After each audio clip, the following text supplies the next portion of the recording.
Ngayon naman, nakasama ni Carl Lizardo ang isang person na kailangan talaga maging proud na proud tayo dahil siya ay nag-compete internationally sa pagiging cosplayer niya. Sino siya? Yan ang malalaman natin sa Personage.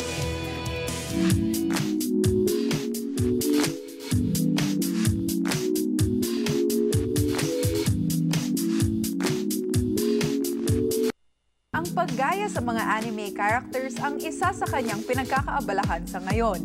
Pero hindi niya inakala na ang pagiging cosplayer ang magbibigay karangalan sa kanya. Ating kilalanin si Stephanie Sumbe o mas kilala sa tawag na Nikki Chan. Mas lalo ako naging creative and resourceful kasi ako na nga mismo yung gumagawa ng costume ko. Yung cosplay, yun yung costume play. So pag pinagsama cosplay, hindi ka lang basta magsusot ng costume, in character ka din. Parang role-playing ka. Kailan ka naman nagsimula na magkaroon ng hilig sa pagko-cosplay? 2007, ako nag-start mag-cosplay. Pero nung bata pa lang ako, mahilig na talaga ako manood ng anime, magbasa ng manga. Tsaka yung father ko kasi, lalaro siya ng family computer.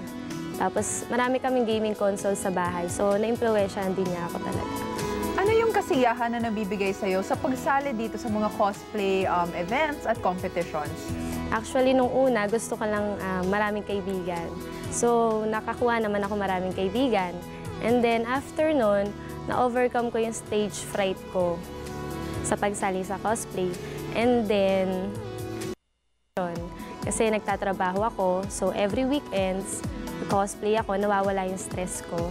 And yung minsan naman, rumarakit ako, nakakita ako kahit konti, kumikita. Ayun. Sa mga nakikita kong cosplayers sa online or sa Jaryo, grabe talaga yung mga costumes nila. So ikaw naman, saan mo nakukuha yung mga costumes mo? Ginagawa mo lang ba ito? Yung nagsimula ako, closet cosplay. So parang kukuha ka lang sa closet mo ng mga damit na magmamatch dun sa character.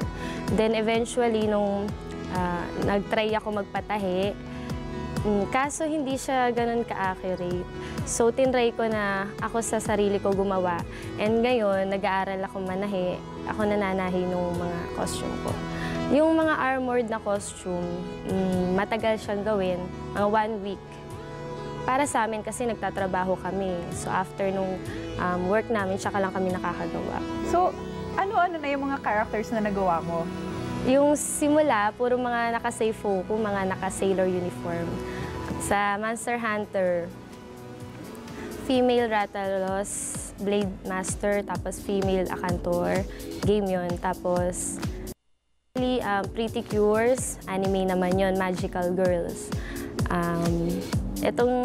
Nito lang nakaraang linggo, nag-Magic Night Ray Earth kami ng mga kaibigan ko. Ako si Fu. So far, ano yung favorite character mo? Si Cure Happy sa Pretty Cure kasi pares kami ng ugali, outgoing, naive, tsaka masayahin. Kaya Cure Happy. At nakakatuwa naman na ang dami mo nang nakuhang awards dito sa pagsali mo sa cosplay events at naging representative ka pa ng bansa sa Singapore. Kamusta naman itong experience na ito at ano naman yung feeling na nabibigyang pansin, yung pagka-enjoy mo at yung hard work mo rin sa pagko-cosplay?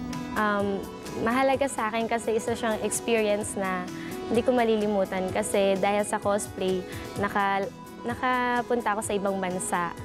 Nakapagkaibigan ako ng taga-ibang bansa, tapos na-represent ko pa yung Pilipinas na nag-compete kami doon sa Singapore. At talaga namang yung remarks sa amin ng mga judges is maganda yung feedback sa costume making nating mga Pinoy.